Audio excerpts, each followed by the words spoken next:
여러분들에게 하나님의 축복이 함께하기 원합니다. 코카콜라를 만들었던 초대 회장이 있는데요.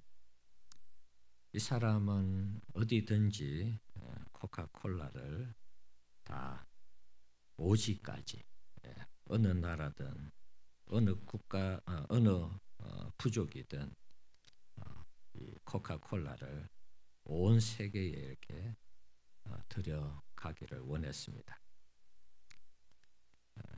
이 사람은 얘기하기를 가끔 자기 몸에는 피가 흐르는 것이 아니고 콜라가 흐른다, 이런 표현까지 했다고 합니다. 그가 건 이 슬로건이 있습니다. 모든 민족에게 콜라를. 우리는 모든 민족에게 복음을 전하려고 하는데 코카콜라 회장은 모든 민족에게 콜라를 전하기를 원했습니다. 이 사람의 슬로건은 그대로 이루어졌습니다. 콜라가 없는 도시, 마을이 없을 정도로 전 세계에 콜라가 퍼졌습니다. 북한까지도 콜라가 들어갔다는 그런 얘기가 있습니다. 미국 문화 싫어하는 이슬람권에도 콜라가 들어가는 그런 일들이 생겼습니다. 참 대단하죠. 한 인생이 어떤 일에 대해서 어떤 목표를 세우고 또 포부를 밝히고 꿈을 가지고 슬로건을 내걸어서 이렇게 일했을 때 자기가 선포한 그 말이 이루어지는 이런 내용을 볼 수 있습니다. 우리 성도님들, 우리가 신앙생활 하면서 내가 입버릇처럼 믿음의 고백을 하면서 하나님 앞에 살아가는 또 꿈꾸는 그런 일들이 어떤 것이 있습니까? 오늘 본문은 바울이 자신의 선교를 마무리하면서 갑자기 뜬금없이 로마를 봐야 되겠다, 이런 결심을 하고 있습니다. 나름 1, 2, 3차 선교 여행이 은혜 가운데 잘 진행이 되었고 열매를 맺었죠. 특별히 이 에베소 교회의 이런 이 부흥의 역사는 바울에게 있어서 선교의 하이라이트와 같은 그런 이 교회입니다. 3년 가까이 머물면서 해볼 거 다 해봤습니다. 제자 훈련 했죠. 그리고 치유 사역, 기적이 일어났습니다. 오늘 본문은 아닌데 11절 12절의 내용을 보면 하나님이 바울의 손으로 놀라운 능력을 행하게 하시니 심지어 사람들이 바울의 몸에서 손수건이나 앞치마를 가져다가 병든 사람에게 얹으면 그 병이 떠나고 악기도 나가더라. 바울에게 있는 손수건, 앞치마만 갖다 놓아도 병이 낫는 이런 역사가 나타났습니다. 그리고 또 어떤 일이 있었습니까? 에베소의 마술사들이 복음을 듣고 마술책을 다 불태우는 이 사회적인 변화까지 일어났습니다. 3년 동안 에베소에 머물면서 정말 사역할 수 있는 이 최고의 사역을 하면서 이 시기를 보내었습니다. 그러다가 이제 오늘 본문에도 이 일이 있은 후에 에베소 사역의 멋진 결과, 열매들을 맺은 다음에 바울이 작정하는 것은 예루살렘을 거쳐서 로마를 가봐야 되겠다, 이런 생각을 하게 된 것입니다. 로마는 어떤 곳입니까? 당시 로마는 세계를 지배하던 제국이 아니겠습니까? 그 로마의 심장부, 수도인 이 로마에 가서 복음을 전하는 것.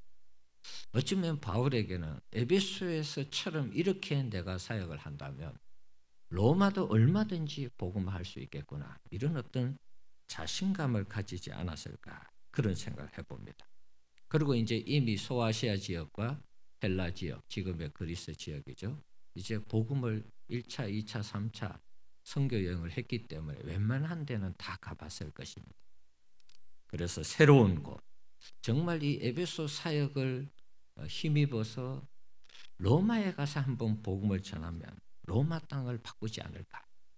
로마의 심장부에 그 수도 로마에 들어가서 복음을 전하면 로마를 기독교화하지 않을까? 어떤 그런 포부를 가지고 오늘 본문에 있는 것처럼 내가 예루살렘에 들렸다가 로마를 가봐야 되겠다.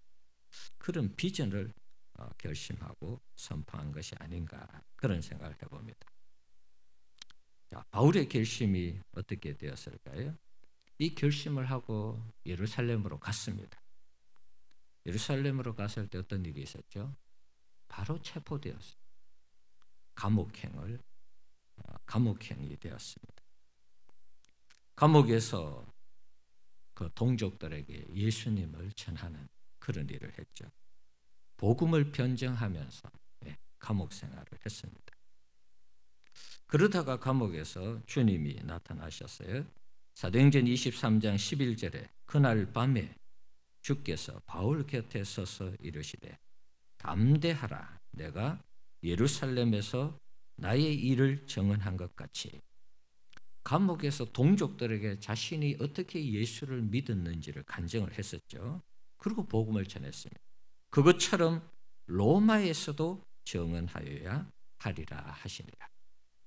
너가 지금 하는 것처럼 로마에 가서도 복음을 전하게 될 것이다.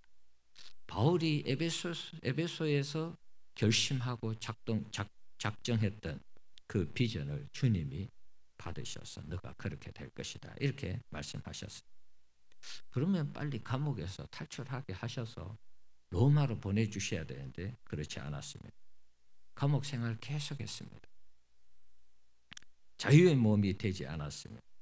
총독들은 바울을 계속 이용하고 풀어주지 않았습니다. 유대인의 마음을 얻고 또 바울의 얘기를 듣고 이러면서 시간만 끌었어요. 그러다가 결국 바울은 안 되어서 로마 황제 가이사에게 상소를 하게 되죠. 그래서 제수의 신분으로 로마행을 택하게 됩니다. 바울이 생각하지 않은 로마행이었죠. 로마로 가는 길 순탄했을까요? 제수로 로마에 가는데 이 길도 또 순탄하지 않았어요. 우리가 아는 대로 유라굴라 광풍을 만나면서 배가 난파되고 그리고 침몰 직전까지 갔었죠. 그러나 바울의 리더십을 통해서 276명이 다 살아나는 그리고 멜리데 섬에 닿게 되면서 다 구원을 받게 되었습니다. 또 섬에서 어떤 일이 있었죠? 기도해서 기적도 있었지만 독사에게 물려가지고 그 부족 사람들은 이제 바울 죽게 됐다. 이렇게 얘기할 정도로. 그런데 멀쩡했습니다.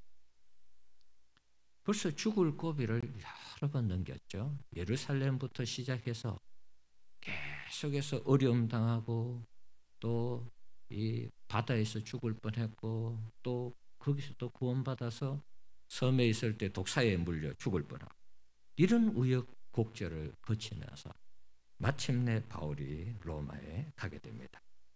사도행전 28장 14절에 보면 그래서 우리는 이와 같이 로마에 가니라.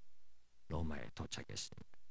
사도행전 28장 16절 우리가 로마에 들어가니 바울에게는 자기를 지키는 한 군인과 함께 따로 있게 허락하더라. 로마에 가기는 갔는데 군인이 지키는 이런 상황이 되었습니다. 어쨌든 자기도 로마에 가기를 원했고 주님도 보내주시겠다 해서 로마에 갔는데 원하지 않는 모습으로 갔습니다. 자, 이 대목은 조금 안타까운 그런 부분이 있죠. 하지만 여기에 반전이 있는 것입니다. 감옥에 가서 그러면 여기에서 무슨 복음을 전하냐? 빨리 자유를 주셔서 온 로마 시내를 다니면서 복음을 전해야 되는데 시간만 자꾸 가는 것 같고 이렇게 해서 언제 로마를 복음화시켜서 주님 나라 만들 것인가? 바울은 또 나름 고민을 했을 것입니다. 에베소처럼 내가 빨리 나가서 마음껏 복음을 전하면서 제자 훈련하고 치유 사역하고 그리고 사회를 변화시키면서 이 로마 사회를 기독교화해야 될 텐데 그런 생각을 가지고 있었을 텐데 이게 감옥에서 석방이 잘 안 되는 것입니다. 어떤 반전이 있었을까요? 빌립보서 1장 12절과 13절의 말씀을 참고하면 형제들아 내가 당한 일이 빌립보서는 감옥에서 빌립보 교인들에게 편지를 쓴 내용이죠. 옥중서신이라 우리가 그렇게 알고 있잖아요. 내가 당한 일 지금 감옥에 있습니다. 도리어 복음 전파에 진전이 된 줄을 너희가 알기를 원하노라. 복음에 진전, 전파되는 데 진전이 있었다는 것입니다. 이러므로 나의 매임이 그리스도 안에서 모든 시위대 안과 그 밖의 모든 사람에게 나타났습니다. 자신의 매임이 특별히 시위대 안에 있는 이 로마의 당시의 시위대는 어떤 곳이냐 하면 황제 친위대입니다. 황제 친위대. 황제 친위대는 황제의 관제에 머무는 그런 엘리트 군인들이 그러니까 날마다 적어도 한 사람 이상은 바울 곁에 와서 바울을 지키는 것입니다. 바울이 감옥에 있으면서 뭐 했겠어요? 사람은 날마다 6시간마다 4명씩 어떤 분들은 뭐 4교대로 4사람씩 이렇게 바뀐다 그랬잖아요. 뭐 어쨌든 한 사람이든 4사람이든 상관없이 바울은 감옥에 갇혀 있고 로마의 엘리트층 군인들 4사람이 하루에 4번씩 16명이 돌아가면서 자기를 지켜요. 그들에게 복음을 전하게 된 것입니다. 이게 복음의 진전을 가져다 주게 된 것입니다. 로마의 최고의 권력층들, 군인들에게 복음이 전파되면서 로마가 서서히 기독교화 되기 시작했습니다. 나중에는 어떻게 되었습니까? 기독교가 로마의 이 공인을 받게 되고 나중에는 로마가 기독교를 국교로 하는 그런 놀라운 역사가 일어났습니다. 바울의 이 비전, 에베소에서 품었던 이 비전이 결국은 로마를 굴복시키는 하나님의 비전이 되었고 그 비전이 로마를 하나님의 나라를 세우는 그런 비전으로 된 것입니다. 우리 사랑하는 성도 여러분, 우리도 인생을 살면서 우리가 어떤 경험이 있잖아요. 쭉 살아오면서 그리고 이렇게 신앙생활 하면서 앞으로 나는 이렇게 살아야 되겠구나. 나 앞으로 이렇게 살 거야. 이런 고백을 할 때가 우리 인생의 삶 속에서도 있을 것입니다. 바울이 에베소 사역을 정리하고 1, 2, 3차 선교 여행을 정리하면서 로마에 가서 내가 한번 마음껏 복음을 전해서 로마를 복음화해야 되겠구나. 이런 어떤 비전을 품고 주님께 기도하고 사역했을 때 그 비전이 이루어졌잖아요. 우리도 오늘 이번 특별 새벽 부흥회를 하면서 우리도 나름대로 살 만큼 사셨잖아요. 뭐 여기 40대 밑으로는 거의 없는 것 같은데 거의 뭐 50, 60, 70 이렇게 되잖아요. 우리가 인생을 한번 정리하고 마무리하면서 우리의 경험을 토대로 또 신앙의 경험을 토대로 나 앞으로 이렇게 한번 살아볼래. 이렇게 살아서 정말 하나님 앞에 바울처럼 하나님께 영광 돌리고 정말 좋은 열매, 많은 열매 맺어서 하나님이 기뻐하는 삶을 한번 살아볼래. 이렇게 한번 결단하는 그런 시간이 되었으면 하는 그런 마음이 있습니다. 우리 교회 주기 전에 부흥을 보게 해달라는 이런 비전들도 사실은 비슷하죠. 우리의 여러 상황들이나 또 뭐 우리의 어떤 여러 하나님 앞에 우리 교회의 어떤 상황들 늘 말씀드리지만 하나님의 부흥을 꿈꾸는 교회들도 다 있습니다. 모두 그렇게 꿈꾸죠. 어쨌든 하나님의 그 강한 임재와 일하심과 영광을 사모하면서 우리가 죽기 전에 하나님의 부흥을 보기를 원하고 있습니다. 이 비전들도 사실은 우리가 꿈꾸기에는 너무나 큰 그런 꿈일 수 있습니다. 하나님이 어떻게 하실지는 모르지만 그러나 우리가 이렇게 죽기 전에 하나님의 부흥을 보리라 이런 어떤 마음 가지고 기도하고 또 헌신하고 또 주님의 은혜를 사모한다면 주님이 그 기도를 기뻐하시고 받으신다면 바울을 사용하셔서 우리 교회도 하나님께서 그렇게 사용하셔서 하나님이 기뻐 받으시는 교회로 하나님의 부흥을 경험하는 그런 교회가 될 줄 믿습니다. 저도 에티오피아에 간다는 그런 말씀을 드렸잖아요. 네. 곰곰이 생각해 보니까 바울하고 좀 비슷하다 이런 생각이 좀 들었습니다. 뭐 주어진 목회 잘하고 또 마무리하고 그러면서 또 살아갈 수도 있겠죠. 어쨌든 제게 주신 또 하나의 비전이니까 에티오피아에 가서 복음을 전하는 이 비전, 하나님이 또 앞으로 어떻게 하실지는 저도 모르겠어요. 제가 준비된 건 하나도 없습니다. 그러나 기도하고 있고 또 하나님이 그 걸음 가운데 어떻게 역사하실지 좀 기대되는 그런 부분들도 있습니다. 히브리서 11장 1절에 믿음은 바라는 것들의 실상이요 보이지 않는 것들의 증거라 했습니다. 우리의 신앙도 마찬가지입니다. 내가 하나님 앞에 어떤 꿈을 꾸느냐, 어떤 그림을 그리느냐, 어떤 포부를 가지고 앞으로 살 것인가, 어떤 신앙생활을 하면서 하나님 앞에 나는 앞으로 신앙생활을 할 때 이런 사람 될 거예요. 나는 이렇게 신앙생활을 할 것입니다.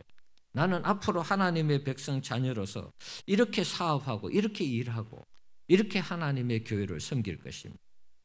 우리 나름의 어떤 그런 포부, 꿈, 희망 이런 것들을 우리가 하나님 앞에 오늘 이 새벽에 한번 고백하는 그런 시간이 되었으면 합니다. 여러분의 인생의 경험과 신앙의 고백을 토대로 하나님 앞으로 나는 이렇게 살 것입니다. 하나님 앞으로 나는 이런 신앙인이 되겠습니다. 하나님 앞으로 우리 가정은 이렇게 세워갈 것입니다. 내가 다니는 직장 이렇게 할 것입니다. 내가 하는 사업 이렇게 하겠습니다.